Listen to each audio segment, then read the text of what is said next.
సృష్టిలో ప్రకృతి పురుషుడు సరిసమానమని అనాదిగా చెప్పబడింది. కానీ నిజానికి పురాణాల్లో స్త్రీల పాత్రలను గమనిస్తే ఆ పాత్రని ప్రత్యేకంగా దృష్టి పెట్టి అర్థం చేసుకుంటేనే ఆ స్త్రీ పాత్ర విశిష్టత మనకు అర్థమవుతుంది. సీతమ్మ మాయమ్మ సీతమ్మ మాయమ్మ శ్రీరాముడు మాకు తండ్రి సీతమ్మ మాయమ్మ.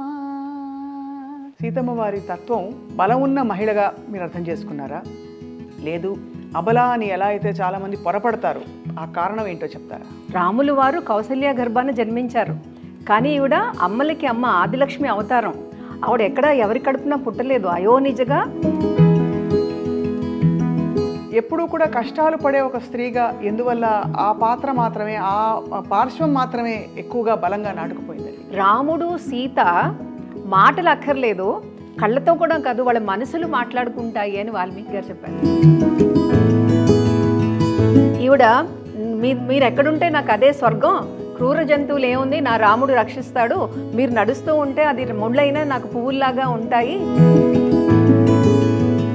సీతా చాలీస రాయాలనే స్ఫురణ స్ఫూర్తి మీకు ఎలా కలిగింది? కొయ్యూరు అని హనుమాన్ జంక్షన్ దగ్గర మాదొక చిన్న పల్లెటూరు. కళ్యాణం చేయించడానికి వెళ్తే ఆ బ్రాహ్మణులు వారు మంగళసూత్రం ఇచ్చి అందరికీ చూపిమన్నారు. అలా నన్ను చాలామంది అసలు నువ్వు ప్రయత్నం చేయకపోవడం మంచిది, అసలు ఇది ఇలాంటివి మనం ముట్టుకోకూడదు, సీతా చాలీసా ఇప్పుడు నీకెందుకు. ఆవిడ ఆల్మోస్ట్ ఇంకా ఇంకా ఇంకా లాభం లేదు అని దాదాపు ఒక కృంగిపోయిన స్థితి నుంచి ఎవరు కాపాడినట్టు? ఆవిడ ఆత్మవిశ్వాసమా లేక? నన్ను రావణాసురుడు దొంగగా తీసుకొచ్చాడు, నా రాముడు అలా కాదు, శౌర్యవంతుడు, వచ్చి రావణాసురుడిని సంహరించి నన్ను తీసుకెళ్తాడు హనుమ.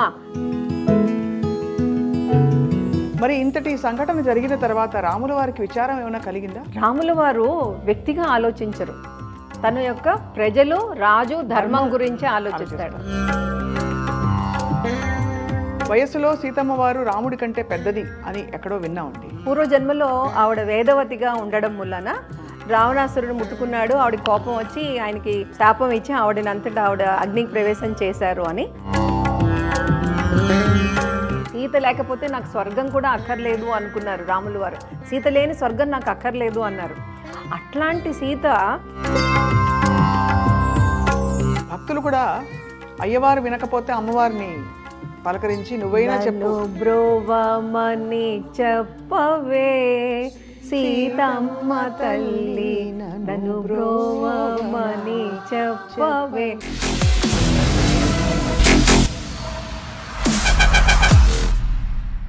అందరికీ వినమ్ర నమస్కారం. సృష్టిలో ప్రకృతి పురుషుడు సరిసమానమని అనాదిగా చెప్పబడింది. కానీ నిజానికి పురాణాల్లో స్త్రీల పాత్రలను గమనిస్తే ఆ పాత్రని ప్రత్యేకంగా దృష్టి పెట్టి అర్థం చేసుకుంటేనే ఆ స్త్రీ పాత్ర విశిష్టత మనకు అర్థమవుతుంది.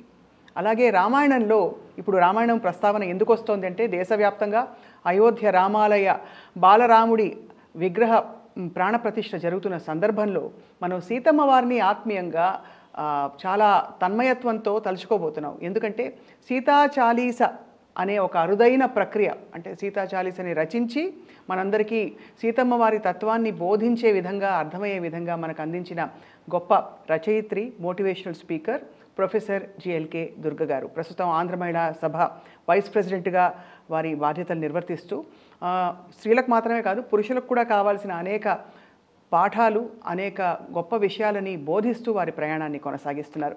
సీతమ్మ వారిని తలుచుకుంటూ సీతమ్మ మాయమ్మ సీతమ్మ మాయమ్మ శ్రీరాముడు మాకు తండ్రి సీతమ్మ మాయమ్మ. నమస్కారం అండి, సాదర నమస్కారం. నమస్కారం స్వప్న, చాలా సంతోషం చక్కగా పాడావు సీతమ్మ వారి గురించి. సీతమ్మ వారి పాత్ర చాలామందికి తెలిసింది ఆవిడ అబల అని. కానీ లోతుగా పరిశీలించి తర్వాత వస్తున్న ఆధునిక సాహిత్యంలోనే ఆవిడ గొప్పతనం ఏమిటో మనకు అర్థమయ్యే విధంగా చాలామంది గొప్ప రచయితలు రాశారు.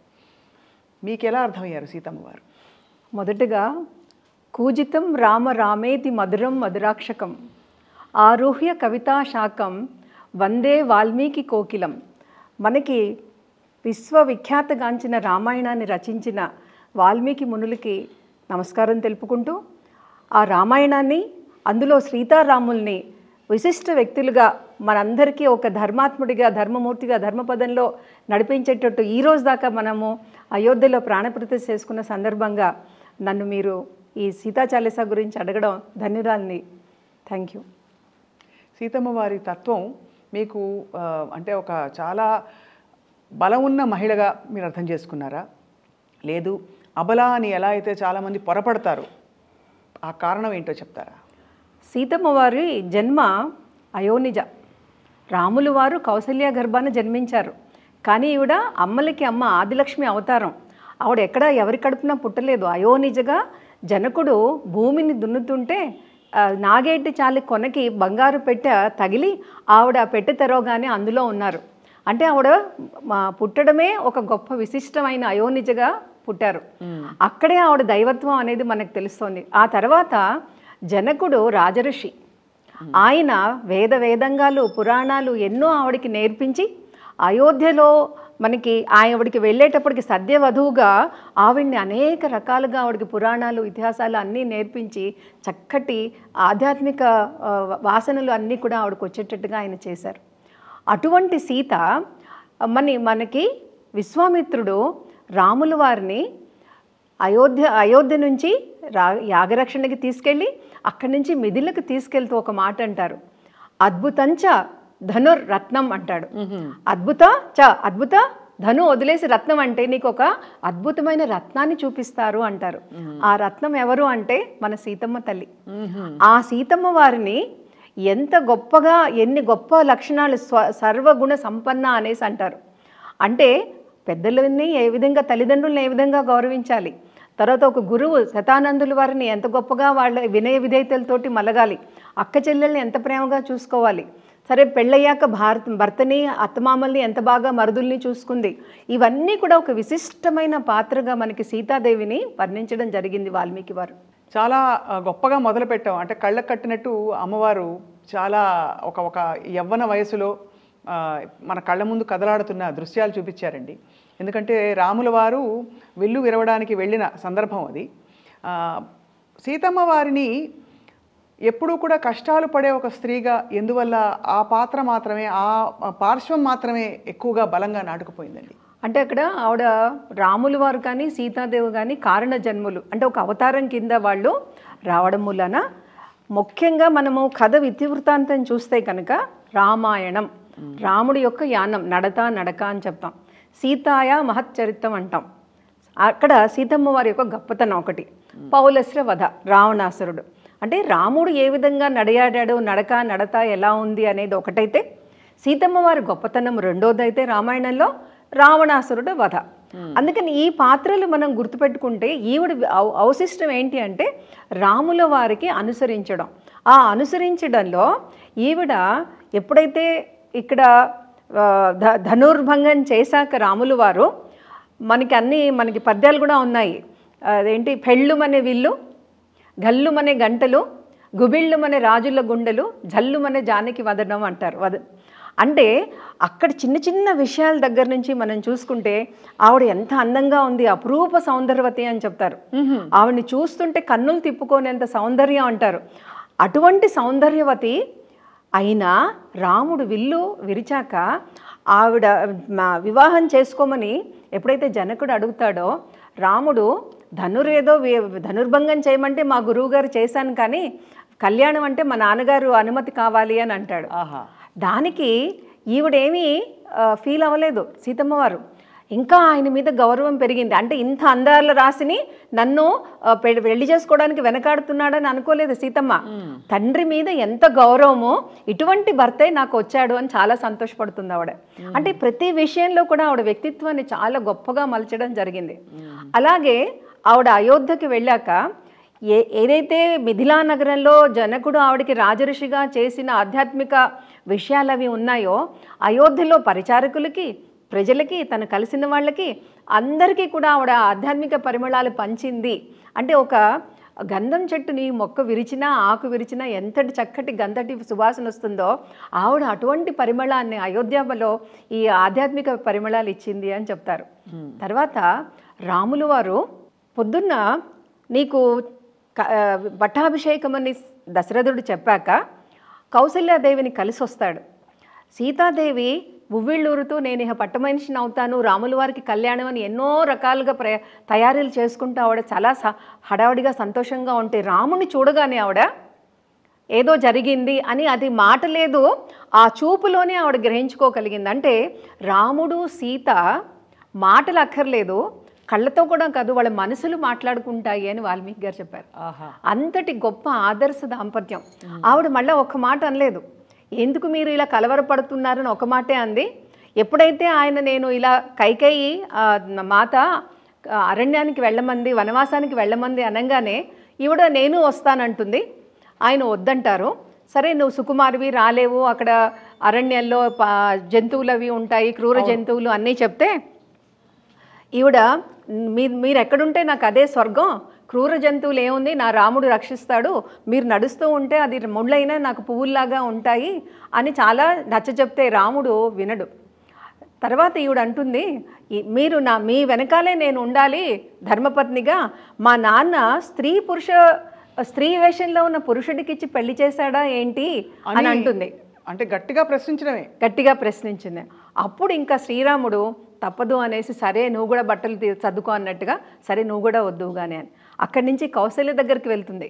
కౌసల్యాదేవికి నేను కూడా అరణ్యానికి వెళ్తే, అమ్మ రాజకుమారివి సుకుమారివి అంతఃపురంలో ఉండాలి, నువ్వు అలా ఎలా వెళ్ళగలుగుతావు అమ్మ, అక్కడ ఎన్నో కష్టాలు ఉంటాయంటే, ఒక వివాహిత పతివ్రత శిరోమణి లక్షణాలు మీకు నేను చెప్పాలా అమ్మా, భర్త ఎక్కడుంటే నేను అక్కడే కదా, అది అడవైనా కానీ అంతఃపురమైనా కానివ్వండి, నాకు ఆనతి ఇవ్వండి అని ఓర్పుగా కౌసల్యని నేర్పుగా రాములు వారిని ఒప్పించి రాములు వారి వెనకాల అరణ్యానికి వెళ్ళడంలో ఆవిడ యొక్క మా సమయస్ఫూర్తి అనండి, మాటల చతురత అనండి చక్కగా మనము చూస్తాము. చాలా గొప్పగా వివరించారు మేడం. అయితే ఇక్కడ ఒక చాలా క్లిష్టమైన ప్రశ్న, ఊర్మిళ అరణ్యవాసానికి వెళ్ళలేదు, మరి ఊర్మిళ కూడా పతివ్రతే, కానీ సీతమ్మ వారిని మహాపతివ్రత అంటున్న సందర్భంలో ఊర్మిళ వెళ్ళకపోవడాన్ని, లక్ష్మణ సమేతంగా వెళ్ళకపోవడాన్ని ఎలా అర్థం చేసుకున్నావు, ఎలా చెప్పబడింది? అంటే ఇప్పుడు విశ్వామిత్రుడు వచ్చి రాముడిని ఒక్కడే రమ్మన్నారు ఎక్కడ యాగరక్షణకి, కానీ లక్ష్మణుని విశ్వామిత్రుడు అడగలేదు, దశరథుడు వెళ్ళమని లేదు, కానీ లక్ష్మణుడు తనంతట తను తయారైపోయాడు, వెళ్ళిపోయాడు. అంటే రాముడు లక్ష్మణుడు కూడా ఎప్పుడూ కూడా మనం విడివిడిగా చూడం. అంటే ఇద్దరు ఎక్కడికి వెళ్ళినా కలిసే వెళ్తారంటాం కదా, అలా వెళ్తారు. ఆ తర్వాత ఇక్కడ వనవాసానికి వెళ్ళినప్పుడు కూడా నువ్వు వస్తావా రానా అని ప్రయత్నం ఏమీ లేదు. లక్ష్మణుడు ఆటోమేటిక్గా అంటే అన్న వెనకాలే నేను అని తనంతట తానుగా వెళ్ళిపోతాడు. అక్కడ ఊర్మిళ త్యాగాన్ని కూడా మనం గుర్తించాలి. 14 ఏళ్ళు ఆవిడ భర్తని వదిలి అంతఃపురంలో ఉంది. అందుకే సీతని అందరూ నవ్వులాటకి ఏమంటారంటే, ఇక్కడ 3 అత్తగారులతో ఉండే కన్నా రాముడితో అడవికి వెళ్ళడం మంచిదనేసి ఆవిడ వెళ్ళిపోయింది అని చెప్తూ ఉంటారు. అది గొప్పగా చెప్పారు మ్యామ్. ప్రొఫెసర్ దుర్గ గారు, సీతా చాలీస రాయాలనే స్ఫూర్తి మీకు ఎలా కలిగింది? నేను ఒకసారి కాసాపురంలో నెట్టికంటి ఆంజనేయ వారి గుళ్ళో ఎప్పుడైతే శ్రీరామనవమి జరిగిందో వ్యాఖ్యానం చెప్పడం చేశానండి. మొదటిసారి వాళ్ళు బాగుందన్నారు, అక్కడ దాకా అది అయిపోయింది. తర్వాత కొయ్యూరు అని హనుమాన్ జంక్షన్ దగ్గర మాదొక చిన్న పల్లెటూరు, అక్కడ మా వాళ్ళకి తరతరాలుగా వస్తున్న గుళ్ళు ఉన్నాయి. కళ్యాణం చేయించడానికి వెళ్తే ఆ బ్రాహ్మణుల వారు మంగళసూత్రం ఇచ్చి అందరికీ చూపిమన్నారు. కూర్చున్న వాళ్ళందరికీ చూపిస్తుంటే రాముల వారిని చూసి నేను రాముల వారికి చాలీసా ఉంది, హనుమంతుడికి ఉంది, సీతాదేవికి చాలీసా లేదే అని అనుకున్నాను, కానీ నేను రాయాలని అనుకోలేదు. శ్రీరామనవమి తర్వాత ఇంటికి వచ్చాకరే చూస్తే ఎక్కడ కూడా మనకి నెట్లో తెలుగులో ఎక్కడ సీతా చాలీసా కనిపించలే. సరే అని చెప్పి నేను మన వాల్మీకి రామాయణం, తులసీదాస్ రామాయణం, రంగనాథ రామాయణం, పుట్టపర్తి పద్మిని గారి సీత మీద ఆవిడ థీసిస్ రాశారు. ఆ పుస్తకాలు అవి తీసుకొచ్చి రోజు ఒకటే సెంటెన్స్ 2 సెంటెన్సులు రాయడం. మీలాంటి వాళ్ళు ఎవరినన్నా ఈ పదవి ఇలా ఉంది బాగుందా, అయో నిజగా జన్మించితివి, రాముని సతిగా భాషించితివి అలా అనుకుంటూ రాయడము. జయము జయము జానకి మాత, అగ్నిపునీత అలా అనుకుని ఏదో ఒక మాట రాయడము, దానికి నెమ్మదిగా వెళ్ళడం. అంటే సీతాదేవి గురించి రాయాలి అని ఒక సంకల్పమే, కానీ నాకు భాషా భావం రాదు, నాది కామర్స్ సబ్జెక్టు. కానీ చిన్నపిల్లలు అక్షరాలు దిద్దినట్టుగా రోజుకి 2 సెంటెన్సులు రాసి రాసి రాసి మిగతా వాళ్ళని అది పదరమ్యత కోసము ప్రయత్నిస్తూ ఉండేదాన్ని. తర్వాత మా కాలేజీలో కామేశ్వరి గారని మన మ్యూజిక్ కాలేజీకి పెట్టించారు మాకు దుర్గాబాయి గారిది. కళ్యాణ్ సరదా తెలుగు లెక్చరర్, వై రామకృష్ణ అని తెలుగు పండిట్, లక్ష్మణాచారి, ప్రభాకర్, అలా ప్రతి వాళ్ళని ఈ పదానికి ఇది సరిపోతుందా అని అడుగుతూ ఉండేదాన్ని. చివరికి అది ఎంతైందంటే, ఇది యమలీల సినిమాలో ఏదైనా వచ్చాయా నా కోసం ఉత్తరాలు అంటే, నిన్ను కావాలి చెల్లి పెళ్ళి మళ్ళీ మళ్ళీ అంటే కట్టలు కట్టలు ఉత్తరాలు వచ్చాయన్నారే, అలా నన్ను చాలామంది అసలు నువ్వు ప్రయత్నం చేయకపోవడం మంచిది, అసలు ఇది ఇలాంటివి మనం ముట్టుకోకూడదు, సీతా చాలీసా ఇప్పుడు నీకు ఎందుకు పదరమ్మెత రావాలి, లేకపోతే సందులు రావాలి, లేకపోతే ఈ ప్రయోగం ఇలా భావన రావాలి అని చాలామంది అన్నారు. సో వాళ్ళు అన్న దాంట్లో నేను ఆ క్రిటిసిజంలో ఓహో ఇది సరిగా లేదు, దీన్ని ఇంకా ఏం చేయాలని ఆ నానార్థాలు అవన్నీ చూసుకోవడము నెమ్మదిగా ప్రయత్నించాను. అంటే ఎప్పుడు మానేయాలని ఎందుకు అనుకోలేదు, ఇది ఇలా చేయకూడదు అనమాట, ఇంకోలాగా దీన్ని రాయాలి అని ముందుకు వెళ్ళడానికి 4 సెంటెన్స్ ఇది బాగుంది అనగానే ఓహో 4 రాశాను బాగుందన్నారు కదా, ఇంకో 5వది ప్రయత్నించడం, అలా రోజు 2 గంటలు దాదాపు ఒక 6 నెలలు ప్రయత్నించానండి. మొన్న కోటి దీపాల్లో పర్వాలేదు అనేంతగా అది రావడం జరిగింది. అండ్ మీరు రాసిన ఈ సాహిత్యానికి మరి బాణీలు కట్టింది ఎవరు? రమాప్రభ, వై రమాప్రభ అని మా ఆంధ్రమళ సభ మ్యూజిక్ కాలేజీ చైర్పర్సన్గా ఉన్నారు ఆవిడ. తనే బాణీ కట్టి తన శిష్యులందరితోటి పాడించారండి. ఒక్కసారి మీ నోట వినాలనుంది ఒక 2. జయము జయము శ్రీ జానకి మాత అవని జాత అగ్ని పునీత, జయము జయము శ్రీ జానకి మాత, అయో నిజవుగా అవతరించితివి, రాముని సతిగా భాసించితివి, ఆదిలక్ష్మి అవతారము నీవు, అఖిల జగాలకు అమ్మవు నీవు. ఇది వచనంలాగా చెప్తానండి. జనక మహీపతి జన్మము సేయగా పుడిమిని దున్నగా పుట్టిన దానవు, ఆటపాటల హరిచాపమును మంజూషముతో మలపిన బాలవు. అంటే 500 మంది 300 మంది తోసిన కథలని శివధను ఉంచిన మంజూషము పెట్టిని ఈవిడ ఆడుతూ బంతి కోసం అవలీలగా తీసింది, జరిపింది అని చెప్తారనమాట. అంత శక్తిమంతురాలండి. శక్తిమంతురాలు, బాలశక్తి అనమాట ఆవిడ. అది చూసి జనక మహారాజు ఈవిడ సాధారణ స్త్రీ కాదు, సాధారణ కన్య కాదు అని అర్థమయ్యి ఆవిడ్ని వీరశుల్కగా ప్రకటిస్తారు. వీరశుల్కగా ప్రకటించే నిన్ను జనకుడు అని అన్నాను. అప్పుడు వీరశుల్క అంటే ఈ ధనువు ఎవరు ఎత్తగలుగుతారో, అంటే ఇంతటి మహాలక్ష్మికి అంతకన్నా గొప్ప వరుడు రావాలి అని చూస్తే చివరికి రావణాసురుడు మిగిలిన రాక్షసులందరూ కూడా అప్సర కిన్నెర్లు అందరూ వస్తూ ఉంటారని చెప్పారు. కానీ చివరికి రాముల వారు రావడం అనేది జరగడము, రాముల వారు శివధనువు ఎత్తడము, ధను భంగం చేశాక సీతాదేవిని ఆయన చేపట్టడం అనేది మన త్యాగరాజు వారు చెప్పారు కదండి, జానకిని చేపట్టి నువ్వు మహారాజు వైతివి, నా జానకిని చేపట్టి మహారాజు వైతివి అంటారు ఆయన. మా జానకి చేతపట్టగా మహారాజు వైతివి అని. అలాగా ఈ సీతాదేవి యొక్క అడుగడుగున ఆవిడ యొక్క గుణగణాలు చూస్తే కనుక, ఆవిడ వనవాసానికి వెళ్తూ దండకారణ్యంలో రాముడు అంటాడు అందరూ మునులు రాక్షసులందరినీ చంపండి అంటే ఈవిడంటుంది ఈ అకాల వైరం ఎందుకు మనకి ఈ రాక్షసులతోటి, ఇప్పుడు మనకేమన్నా వాళ్ళు హాని చేశారా, లేదు కదా, మరి మీరు ఎందుకు వాళ్ళతో యుద్ధం చేస్తారో అని వాదిస్తుంది ఆవిడ. అలాగే మనకి రావణాసురుడి దగ్గర ఆవిడ ఉన్నప్పుడు యుద్ధం అయిపోయి ఆంజనేయ స్వామి అందరూ వెళ్ళిపోతున్నప్పుడు ఆంజనేయ స్వామి అంటారు, అమ్మ ఈ రాక్షసులంతా నేను ఇంత బాధ పెట్టారు కదమ్మా, వీళ్ళందరినీ నేను చంపేస్తా అంటే, వద్దు నాయనా, వాళ్ళు రాజు చెప్పిన ఆదేశాన్ని చేశారు, ఇప్పుడు రాజు లేడు, వాళ్ళు నన్నేమీ చేయరు, వాళ్ళని ఏమీ చెయ్యొద్దు అనే దయా కరుణ క్షమ అనేది ఆవిడకు ఉంటుంది. సో దయాగుణము, క్షమాగుణము, కరుణ వీటన్నిటితో పాటు భర్త పట్ల చాలా చాలా అపరభక్తి, అపర ప్రేమ, అంతులేని ప్రేమ అనేసి చెప్తామన్నమాట. అంటే నా రాముడు ఏది చేస్తే అది ధర్మం, ఆయన అనుసరించడమే నా ధర్మం అని, అది సింపుల్ ఫిలాసఫీ ఆవిడకంతే. సీతమ్మ వారి పాత్ర అంటే ఆధునిక యుగానికి, ఈ కలియుగానికి ఏం బోధిస్తోందండి? ఎటువంటి గుణగణాలని అలవర్చుకోవాలని బోధిస్తుంది? అంటే ముందు మనకి సహనం ఉండాలి అని చెప్తుందండి. అంటే ఇప్పుడు ఇలా జరిగింది అంటే ఏదో ఒక రీజన్కి ఒక ఆంతర్యం ఉంటుంటుంది, ఒక కారణం ఉంటుంది, కాబట్టి మనము దాన్ని తెలుసుకోవాలి కానీ తొందరపడకూడదు అనేసి ఒక రీజన్ కనుక మనం ఆలోచిస్తే అంటే ప్రస్తుత పరిస్థితిలో కొన్ని విషయాలు మనకి చక్కదిద్దుకోవడానికి అవకాశం ఉంటుంది.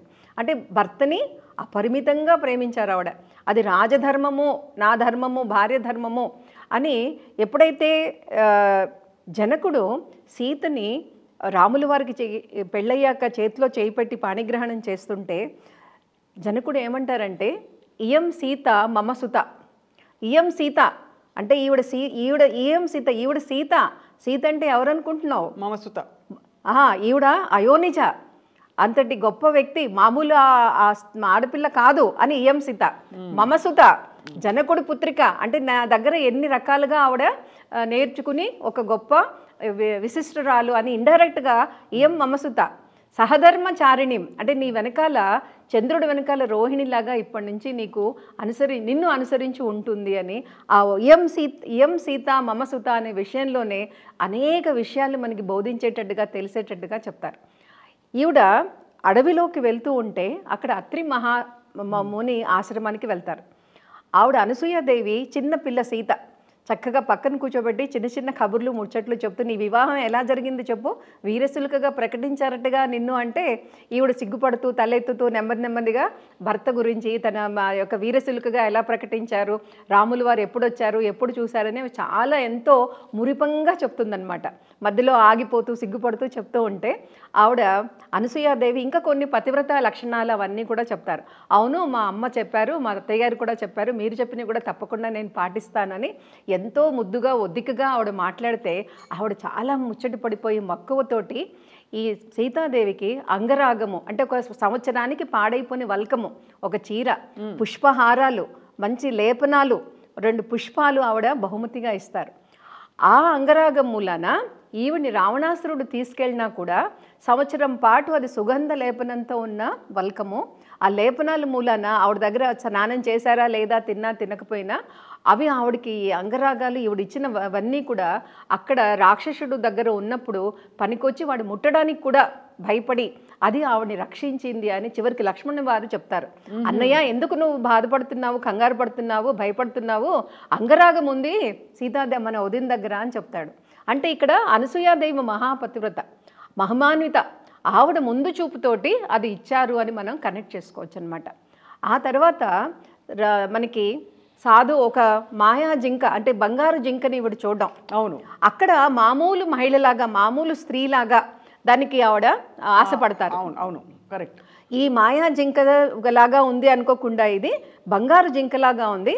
మన అరణ్యవాసం గుర్తుగా నేను మన అత్తగారి వాళ్ళందరికీ చూపించాలని పాపం తాపత్రయపడి నాకు ఆ జింక కావాలి అని అనుకుంటుంది. రాములు వారు ఎప్పుడు ఏది అడగదు కదా అని జింక వెనకాల ఆయన వెళ్ళడము. ఆయన లక్ష్మణుడు గీత గీశారు అని వాల్మీకి రామాయణంలో లేదు, తులసిదాసు రామాయణంలో ఉంది. ఆయన లక్ష్మణులు వారు గీత గీస్తే మారీచుడు హా లక్ష్మణ హా సీత అండము, సాధువుగా మన భిక్షువేషమున్న రావణాసురుడు కొనిపోయే నిన్ను లంకకు అనేసి రాశాను. అప్పుడు లంకకు వెళ్తుంటే ఆవిడ మళ్ళీ సమయస్ఫూర్తి చూడండి, ఆవిడ ఎత్తుకుపోతున్నాడు, బాధలో ఉంది, కంగారు, షాక్ అంటాం. కానీ అప్పుడు కూడా ఆవిడ చిన్న గుడ్డని చింపి కొంగుని అందులో ఆవిడ ఆభరణాలన్నీ కూడా ఎక్కడ వదలాలి, ఋష్యమూక పర్వతం దగ్గర వానరులందరూ ఉన్న దగ్గర వదులుతుంది. వానరులు ఏంటి గెంతుకుంటే ఎక్కడికంటే వెళ్తారు, ఎత్తుకుపోతుంటే పుష్పక విమానంలో ఎత్తుకుపోతున్న సమయంలో అంత సమయస్ఫూర్తితో ఎక్కడో వదిలేలా ఆభరణాలు కూడా వానరులు వాళ్ళు కనబడుతున్నారని చాలా ఋష్యముఖ పర్వతం దగ్గర వదులుతుంది. వీళ్ళ ఎందుకుంటే ఎక్కడికైనా వెళ్తాయి కదా, ఇది ఆవిడ సమయస్ఫూర్తికి నిదర్శనం అన్నమాట. ఆ తర్వాత ఆవిడ ఎప్పుడైతే సింసు వృక్షపు ఛాయలో ఉంచాడో రావణాసురుడు అనేక మంది రాక్షసుల్ని వాళ్ళని కాపలా పెట్టడం అనేది చూస్తాం. ఒకసారి రావణాసురుడు వచ్చి బెదిరిస్తాడు. బెదిరిస్తే ఇంకా నెల ఉంది, నువ్వు కనుక ఒప్పుకోకపోతే నిన్ను వేగించుకుని ఉడికించుకుని తినేస్తాము అంటే ఆవిడ ఎప్పుడైతే రావణాసురుడు వస్తాడో ఒక దర్భని ఒక తృణము అంటే ఒక గడ్డి పరకని ముందు వేసి మాట్లాడుతుంది. అంటే నువ్వు నాకు గడ్డి పరకతో సమానము, తృణంతో సమానము, నా రాముడు ఎక్కడ నువ్వెక్కడ అన్నట్టుగా ఆవిడ ఎంతో అంత రాక్షసుల మధ్యన వేరే భాష తెలీదు, రావణాసురుడు తప్పలేదు, అంత ఆత్మవిశ్వాసంతో అంటే తన పతి శౌర్యము మీద విశ్వాసముతో నిబ్బరముగా భరించితివి అని రాశాడనమాట. కానీ ఇక్కడ ఇదే అడగాలి మిమ్మల్ని, పతి శౌర్యం కాకుండా ఆవిడ తలుచుకుంటే ఆ గట్టి పరకని ఎలా అయితే ధ్వంసం చేయొచ్చో అంతటి శక్తి కలిగిన ఒక స్త్రీ.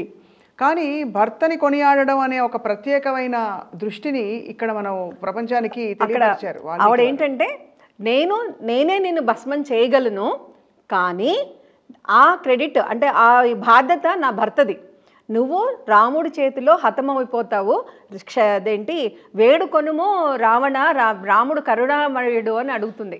అంటే అంతవాడు విరోధి అయినా శత్రువు అయినా వాడు చెరపట్టినా కూడా వాడి మీద ఎంత కరుణ అంటే రావణాసురుడిని నీ వంశమంతా నాశనం అయిపోతుంది, రాముడు మంచివాడు కరుణ కలిగిన వాడు, ఇప్పుడైనా వేడుకో నన్ను ఇచ్చేసేనా రాముడికి అని అడుగుతుంది.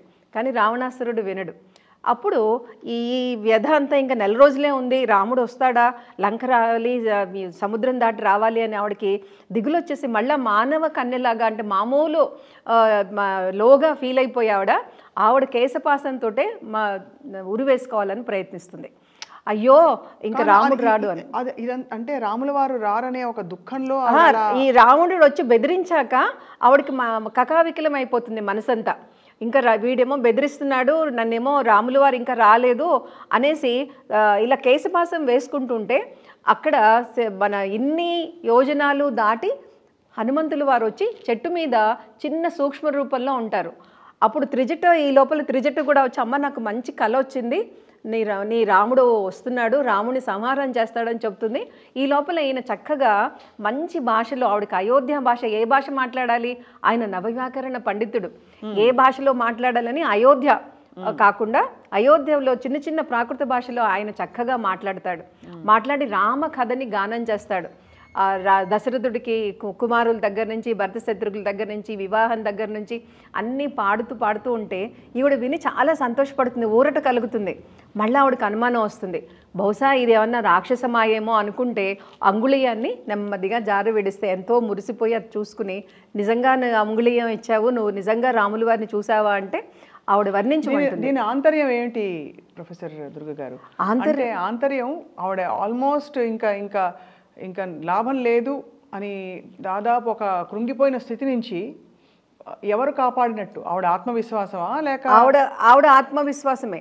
ఏంటి అంటే ఒక క్షణంలో మనల్ని మనం అంతం చేసుకోవాలని ఫీల్ అయినా ఇంకొక నిమిషంలో మనకి మంచి జరుగుతుంది, ఏదో ఒకటి తప్పకుండా దొరుకుతుంది అనే ఆశని కలిగించడం అనేది ఇక్కడ మనం లింక్ చేసుకోవాలి. అది అంటే ఎప్పుడు కూడా లోగా ఫీల్ అయినా ఇప్పుడు మనందరికీ చిన్న విషయానికే డిప్రెషన్ అంటాం, యాంగ్జైటీ అంటాం, సూసైడల్ థాట్స్ అంటాం. కానీ ఆవిడ అంతగా అరణ్యంలో ఉండి రాక్షసుల మధ్య ఉండి భాష రాదు, భోజనం లేదు, ఎవరు సింపతి చూపించే వాళ్ళు లేరు, అయినా 11 నెలలు ఉండి ఒక్క నిమిషము కొంచెము వివసరాలు అయినా ఆవిడ తట్టుకుని మళ్ళా మామూలుగా అవుతుంది. ఎందుకని నా రాముడు వస్తాడు అని హనుమంతుడికి చెప్తుంది. రాముని ధ్యాసే శ్వాసగా నిలిపి తపమాచరించిన సాధ్వివి నీవు అని రాశాను నేను. అంటే కళ్ళు మూసుకున్నా తెరుచుకున్న రాముల వారినే నేను ప్రార్థిస్తున్నాను, తపస్సు చేస్తున్నాను, హనుమ అందరికీ ప్రత్యక్షం అవుతారు రాముల వారు, నాకు ప్రత్యక్షం అవ్వమని చెప్పు అని అడుగుతుందనమాట. అలా ఆవిడ వ్యక్తిత్వం ఏంటి అంటే రాముడు రాజధర్మాన్ని, నేను ఆయన భార్య ఆ ధర్మాన్ని నిలపాలి, అదొక్కటే ఆవిడ అనుకుంటుంది. అయితే హనుమంతుడు అంటాడు, అమ్మ ఒక్క నిమిషంలో తీసుకెళ్తాను, నా భుజాల మీద కూర్చో అంటాడు. అంటే ఆవిడ అంటుంది, మొల్ల రాస్తారు దొంగిలి, నన్ను రావణాసురుడు దొంగగా తీసుకొచ్చాడు, నా రాముడు అలా కాదు శౌర్యవంతుడు, వచ్చి వాడిని సంహరించి రావణాసురుడిని సంహరించి నన్ను తీసుకెళ్తాడు హనుమ, నేను నీతో రాను అంటుంది. అంటే ఆవిడకి అవకాశం ఉన్నా కూడా తీసుకెళ్ళగలిగిన ఆవిడ ధర్మాన్ని నిర్వర్తించడానికి ఒప్పుకుంటుంది, కానీ ఆయనతో వెళ్ళడానికి ఒప్పుకోదు. సో ఇవన్నీ కూడా చిన్న విషయాలుగా కనిపిస్తాయి, కానీ ఆవిడ యొక్క ఆత్మవిశ్వాసాన్ని కానివ్వండి, ఆ మనోనిబ్బరాన్ని కానివ్వండి మనం చూస్తే ఆవిడ ఎంతటి గొప్ప వ్యక్తిత్వము అనేసి మనకి అనిపిస్తుంది. గొప్పగా ఉంది దుర్గ గారు. అయితే రాముడు అగ్నిపునీత అని రాశారు మీరు. అగ్నిలో నడవడానికి ఒప్పుకోవడం అనేది కూడా నేటి కాలమాన పరిస్థితుల్లో అదొక అబల. అంటే ఇవాళ తిరగబడు భర్త అనుమానిస్తే దాన్ని స్వీకరించకు అనుమానం కూడా ఒక విధమైన అబ్యూజ్ అని చెప్తున్నాం. కానీ ఆ స్థితిలో కూడా భర్తని పూర్తిగా భర్తపై నమ్మకం పెట్టి అగ్నిపునీతగా బయటికి రావడం అనే విషయం ఏ విధంగా ఇవాళ రోజుల్లో మనం అర్థం చేసుకోవాలి?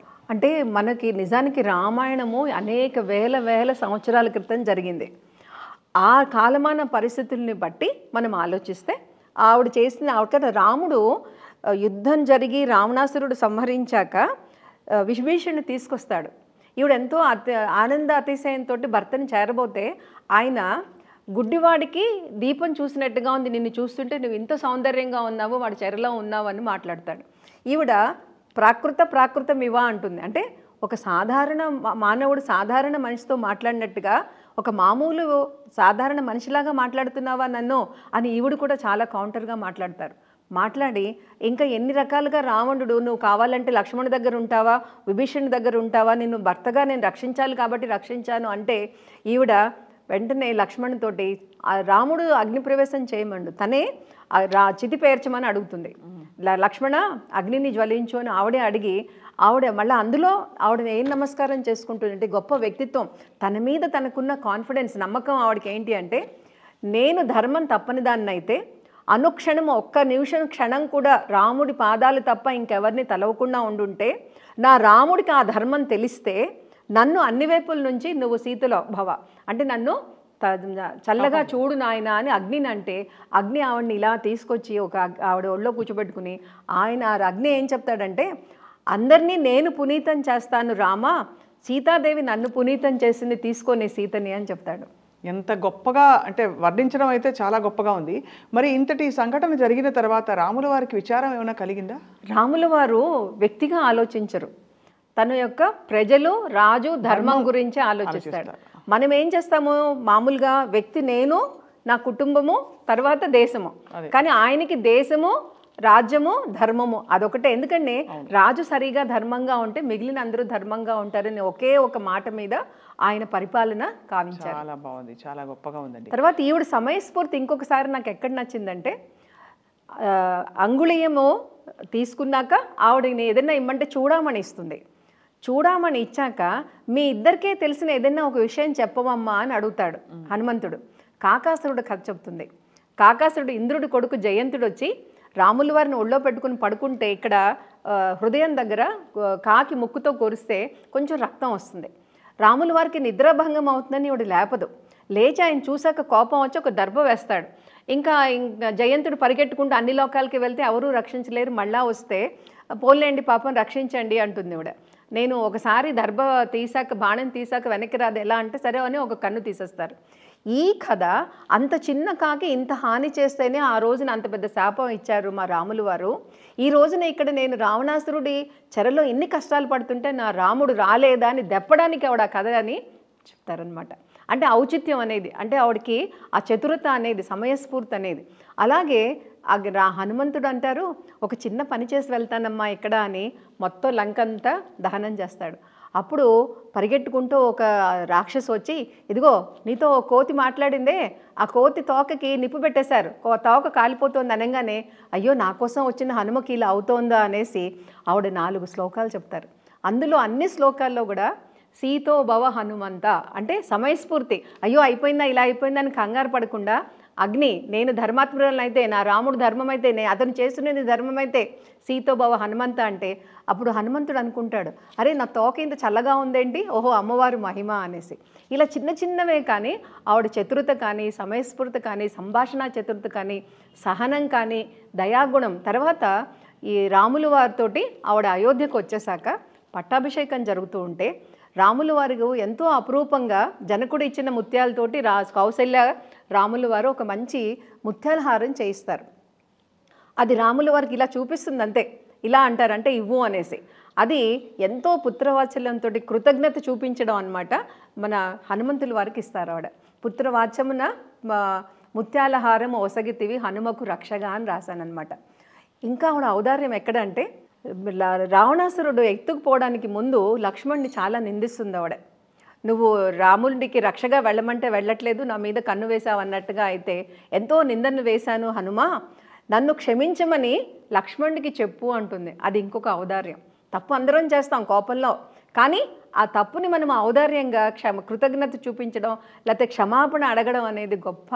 ఈ ఔదార్యాన్ని అంటే ఈ 360 డిగ్రీస్లో ఆవిడ ఔన్నత్యము ఉదాత్తత వాల్మీకి వారు ఎంత గొప్పగా చెప్పారంటే అటు సహనం కానివ్వండి, సెల్ఫ్ కాన్ఫిడెన్స్ కానివ్వండి, ధైర్యం కానివ్వండి, ఒక మనోనిబ్బరం కానివ్వండి, అలాగే వాటన్నిటితో పాటు సున్నితత్వం కూడా, సున్నితత్వం, కౌమలత్వం, ఎంతో మృదుత్వం, తర్వాత సంభాషణ చతురత్వం, అవన్నీ కలబోసిన ఒక మణిరత్నం అన్నమాట ఆవిడ. అంతటి గొప్ప విశిష్టత ఉన్న మహిళ. ఇవన్నీ లాస్ట్కి ఆవిడ అంటే ఉత్తర రామాయణంలో ఉంది, ఆవిడ శూలాలిగా ఉన్నప్పుడు అడవి దగ్గర వాల్మీకి ఆశ్రమం దగ్గర వదిలిపెట్టారు అని వాల్మీకి రామాయణంలో లేదు.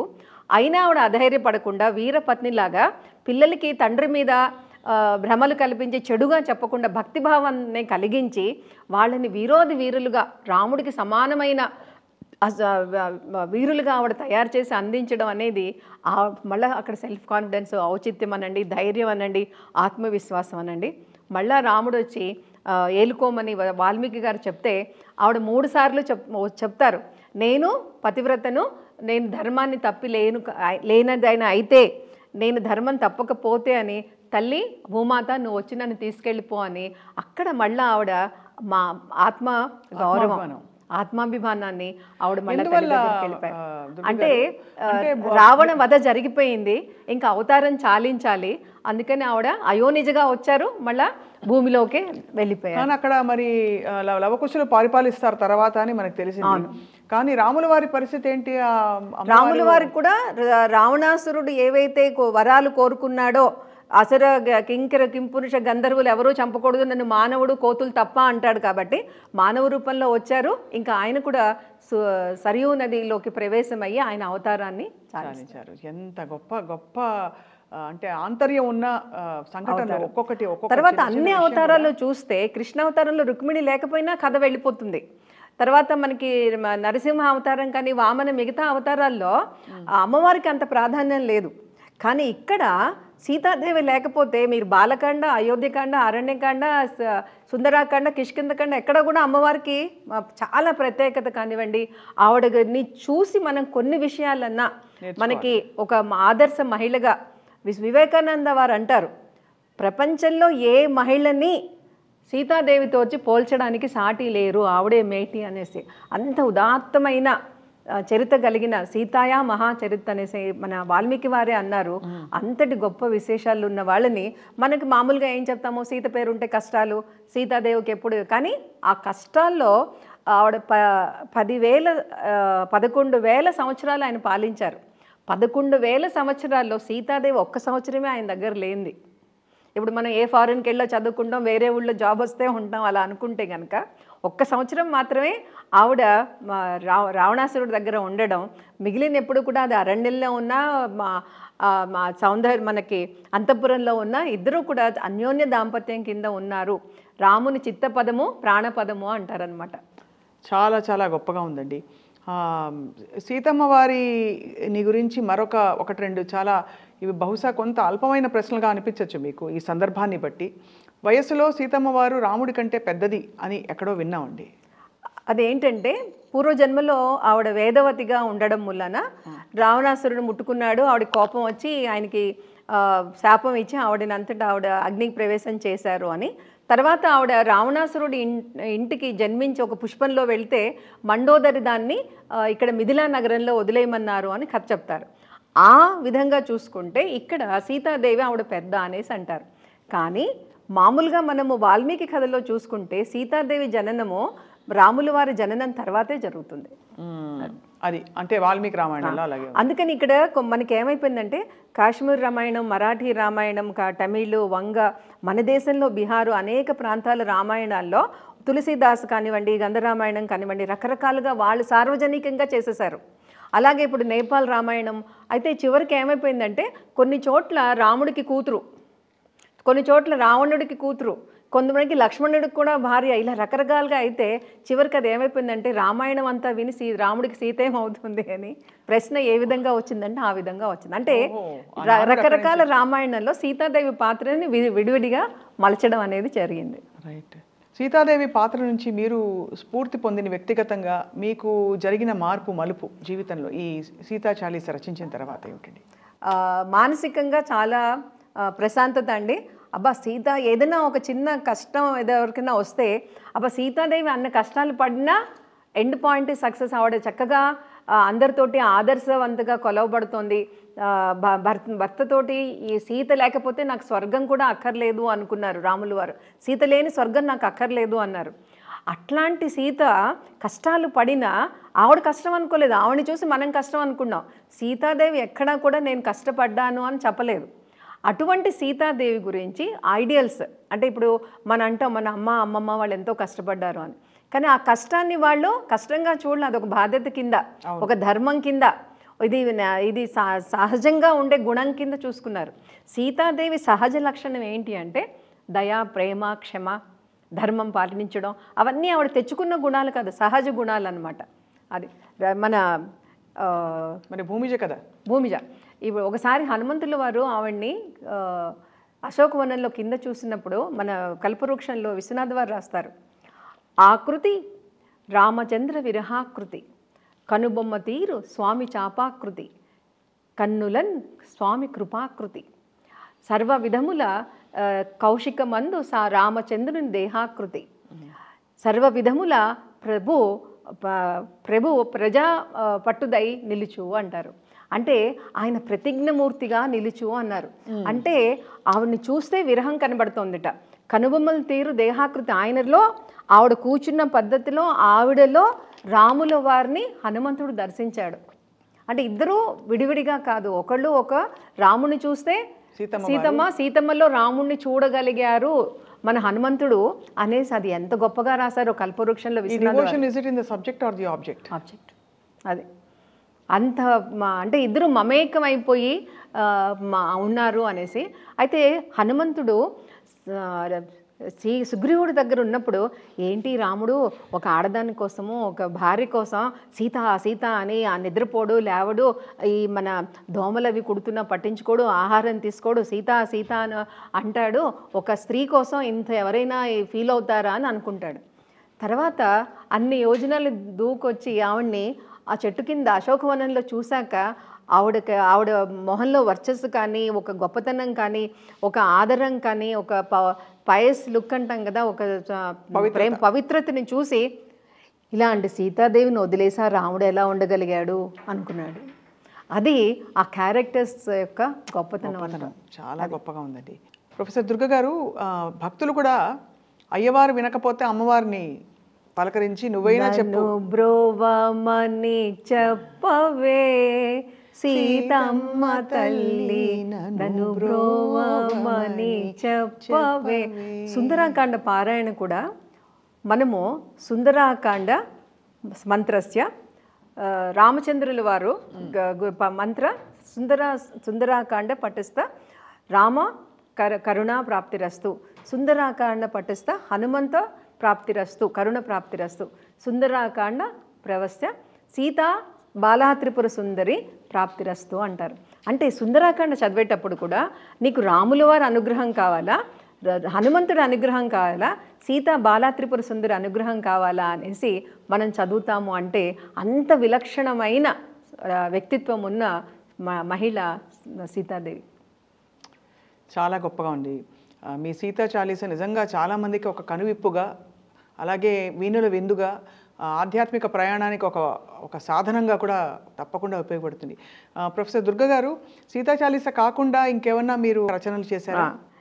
ఒక విషయం చెప్పేసి వచ్చేస్తాను.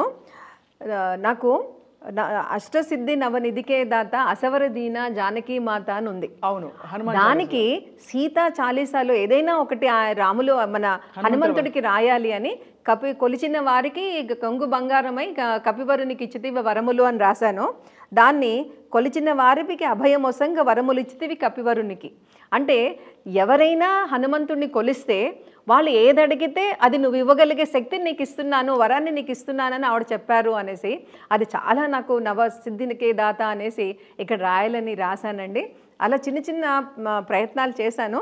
ఇంకా దీన్ని మార్పులు చేర్పులు చేయాలి అనేసి ప్రయత్నిస్తున్నాను. ఏదైనా గొప్ప అంటే సీతమ్మ వారిని ప్రత్యేకంగా దృష్టి పెట్టి ఈ ఆధునిక యుగంలో వారి పాత్రని ఇలా పరిచయం చేయడం చాలా గొప్పగా ఉందండి. సీతారాముల దాంపత్యం అని ఆదర్శమయ్యే అవనీతలమున.